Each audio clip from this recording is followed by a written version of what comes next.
Olá, meu nome é Inácio Ventura, médico ortopedista, especialista em quadril e joelho, e hoje eu venho falar sobre um quesito muito importante para o dia a dia, para a prática. Você já se perguntou, quando você tem uma consulta agendada com algum médico, como que vai ser essa consulta? Como será que ele é? Como será que ele fala? Será que ele é sisudo? Ele é fechado? Ele é aberto? Será que ele vai me explicar as coisas? Eu aposto que sim, porque eu, como paciente, já me vi nessa situação. E muitos pacientes me relatam isso. Quando chego aqui no consultório, falam: "Ah, doutor, que alívio. Ah, te conheci. Ah, doutor, estava ansioso para te conhecer. Pô, que bacana." Então, assim, a minha ideia com esse vídeo é diminuir um pouco o nível de ansiedade de você, paciente, que terá uma consulta.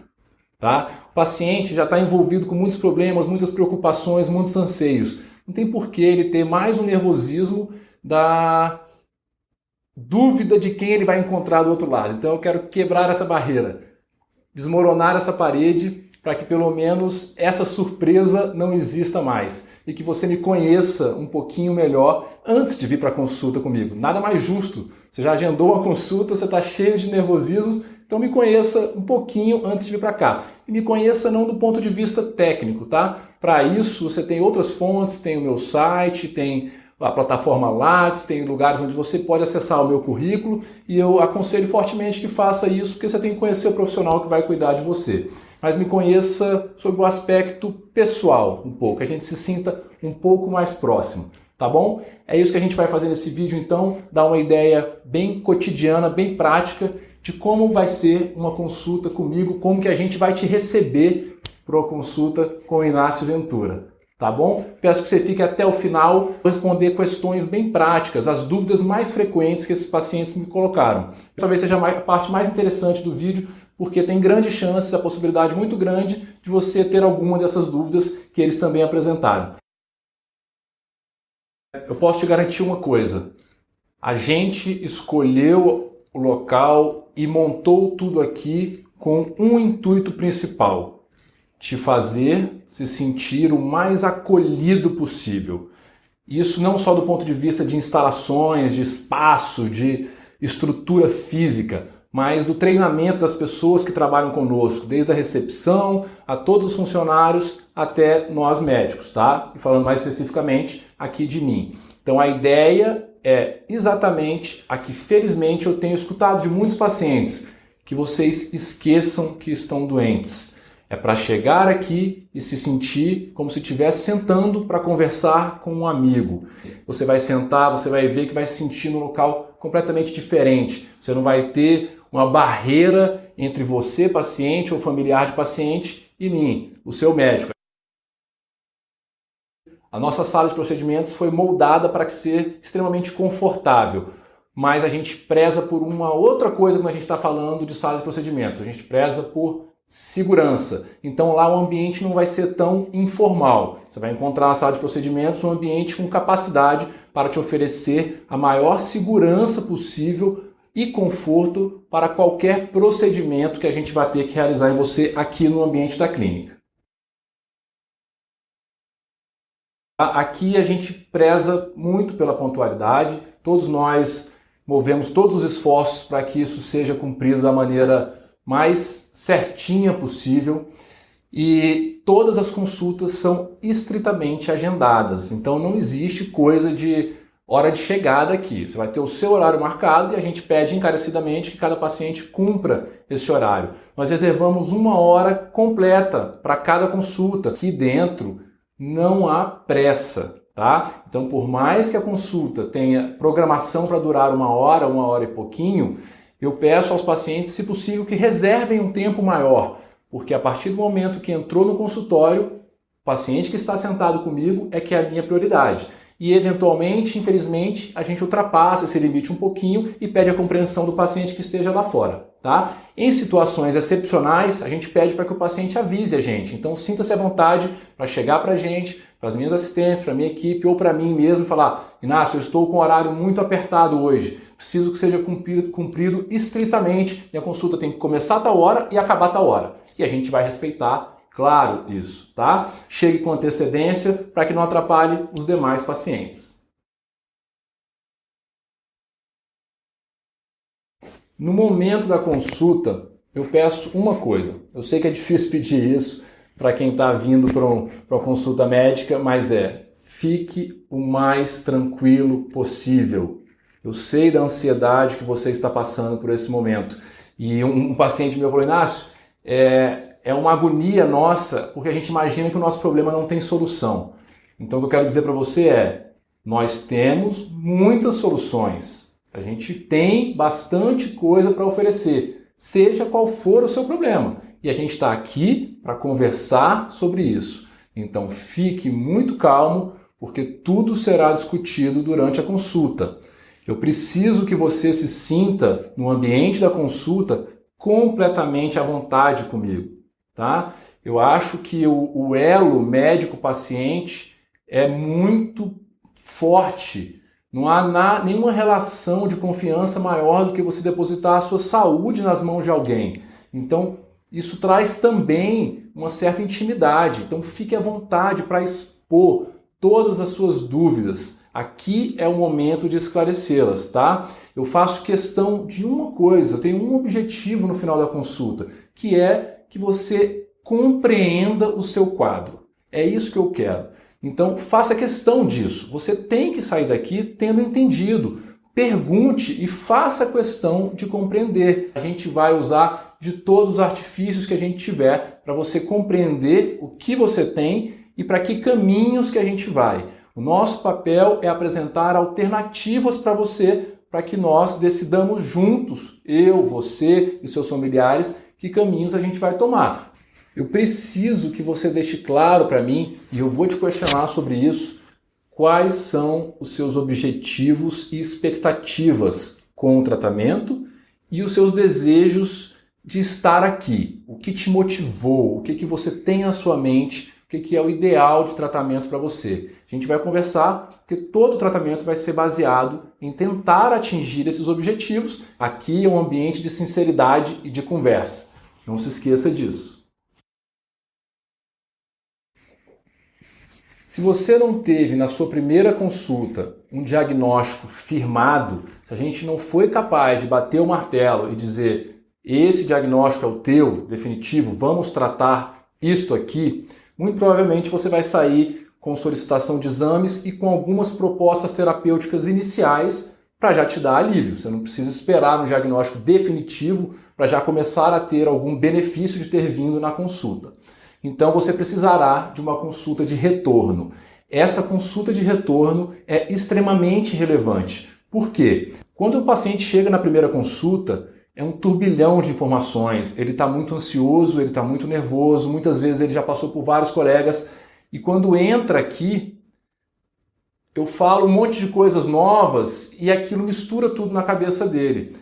Se ele não tinha um diagnóstico ainda e a gente apresenta um diagnóstico, teve um paciente para mim que falou, Inácio, depois que você falou meu diagnóstico, dali para frente eu não escutei mais nada. E isso acontece mesmo, isso tem trabalhos publicados mostrando que isso ocorre. Então, esse intervalo entre a primeira consulta e a segunda é essencial para que você faça isso, que você vá sedimentar informações, as informações passadas dentro da consulta e as informações que você vai ter recebido de mim para estudar.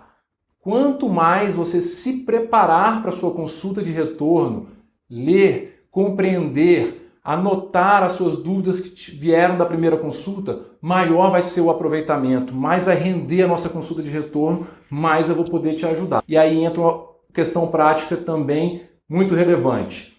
Ela é uma consulta de retorno. Logo, salvo orientações distintas, se eu não falar nada diferente para você disso, não deixe ela se espaçar muito da primeira consulta. Por quê? Porque senão o teu quadro clínico vai mudar.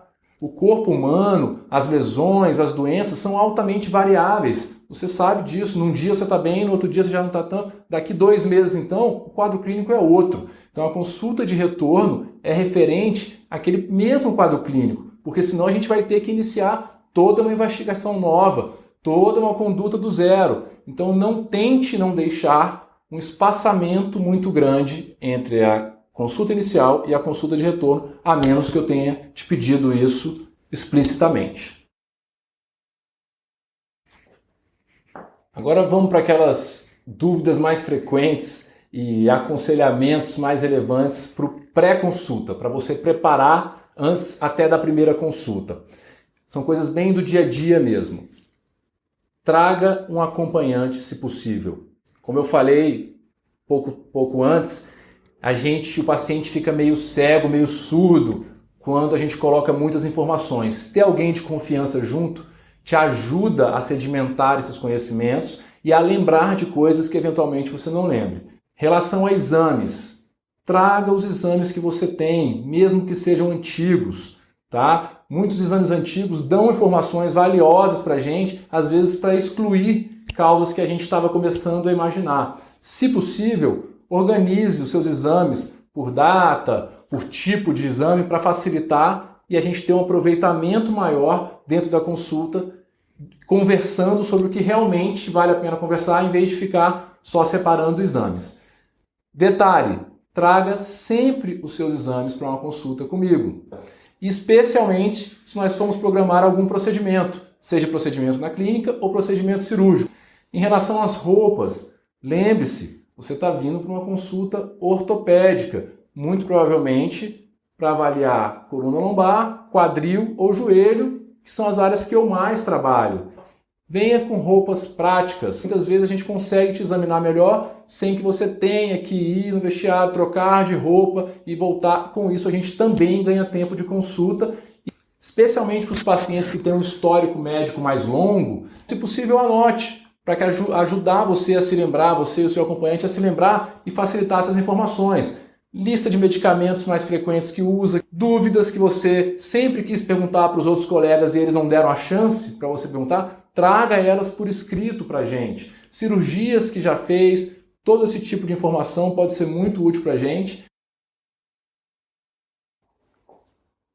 Algumas questões que geram alguma polêmica, tipo encaixes de consulta não agendada ou consultas emergenciais ou atrasos muito longos, tá? Qualquer situação dessa que fuja do comum, do habitual, do horário agendado, correto, entra em contato diretamente com a minha equipe, tá? Ou comigo, quando é viável, meus pacientes têm meu telefone, entre em contato comigo e me explica que a gente vai dar um jeito de resolver o seu problema. Mas é preciso que você entenda que, como eu falei, existe toda uma programação de pacientes que estão nos seus horários corretos e eu não tenho como prejudicar esses pacientes, muitas vezes, para conseguir colocar o encaixe de última hora. Então, o que vai acontecer é que eu vou dar outro jeito. Eu vou te ver à noite, eu vou deixar de almoçar para te ver. Mas eu não posso prejudicar os outros pacientes por uma questão de respeito por eles. A mesma coisa quando a gente fala de atrasos. Então, nós temos horários relativamente rigorosos, mas claro que há uma maleabilidade. E se você atrasar, a gente vai te esperar e vai te atender com o maior prazer do mesmo jeito. A não ser que se torne um atraso muito longo, em que vá comprometer a consulta do próximo paciente. E aí eu peço a sua compreensão que eu vou te atender, mas o paciente que está no horário certinho dele terá prioridade por uma questão de respeito. Pense no próximo, que é assim que a gente gostaria de ser tratado. Uma questão relativamente frequente que acomete pega principalmente os pacientes de fora de Brasília e os pacientes que já tiveram indicação de cirurgia nos seus estados e querem vir ouvir uma opinião ou até mesmo estão se programando para operar em Brasília, pela rede hospitalar, por já me conhecer, por qualquer questão dessa. A maioria dos pacientes, a extrema maioria, tem algum plano de saúde, algum convênio. E quando eles entram em contato, eles ficam na dúvida se o plano de saúde não é aceito aqui, então ele terá que pagar todo o tratamento. Não é assim que funciona, tá? O seu plano de saúde, mesmo que você não vá utilizá-lo para uma consulta na clínica, muitas vezes, você pode utilizá-lo para o atendimento hospitalar, desde que o hospital tenha cobertura, o seu plano dê cobertura àquele hospital. Então, os gastos de uma cirurgia, os gastos maiores de internação, de material importado, de tudo isso, o seu plano muito provavelmente vai cobrir. Não fique preocupado que alguns pacientes ligam e aí, por não aceitar o plano de saúde dele aqui, ele imagina na cabeça dele que terá que arcar com os custos de todo o tratamento, de toda a cirurgia. Não é assim. O seu plano de saúde provavelmente vai cobrir a maior parte dos custos. A internação hospitalar, material importado, equipe de anestesia, o seu plano vai cobrir isso se ele tiver no leque de cobertura dos hospitais aqui de Brasília. Bom, espero que tenha atingido o meu objetivo de que você me conheça um pouquinho melhor, se sinta um pouco mais à vontade comigo quando vier aqui, que a gente tenha quebrado aquela barreira, derrubado aquela parede, para que você não encare nenhuma surpresa quando chegar aqui. Quando você chegar, você vai ser bem recebido como todos, mas já me conhecendo um pouquinho melhor e a gente vai ter aquele bate-papo que eu te falei.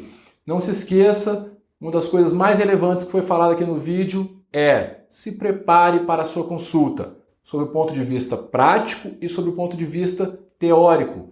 Estude, se informe a respeito do seu caso, do que você tem e a respeito do médico que vai te atender, tá bom? Não sobram fontes para isso e é com esse intuito que esse vídeo vai estar aqui no canal também, um canal onde tem um monte de outros vídeos falando de doenças, falando de questões polêmicas, falando de lesões, falando de dúvidas frequentes que os pacientes têm. Acompanhe o conteúdo. No meu site tem bastante conteúdo teórico para você estudar um pouco esses temas. Tem outros sites de colegas muito relevantes no país. Todos os colegas do grupo Meu Quadril, cada um tem o seu canal, o seu site e estão nas redes sociais. Você pode acompanhar todos eles, que eu acho que você vai chegar bem embasado para a nossa consulta e a nossa consulta vai ter um aproveitamento muito melhor, vai render muito mais. Você vai ver como você vai sair daqui com um conhecimento ortopédico de dar inveja a muito médico, tá bom? Se você gostou, deixa suas dúvidas. Esqueci de falar alguma coisa que para você é muito relevante? Coloca nos comentários, eu vou tentar responder. Se surgirem muitas coisas que eu esqueci, que não é difícil, eu faço outro vídeo com essas dúvidas novas.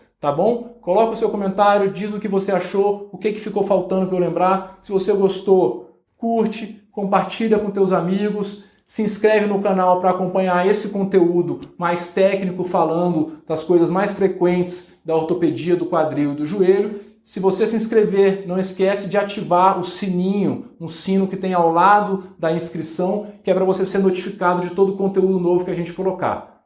Beleza? Muito obrigado. E até a nossa consulta.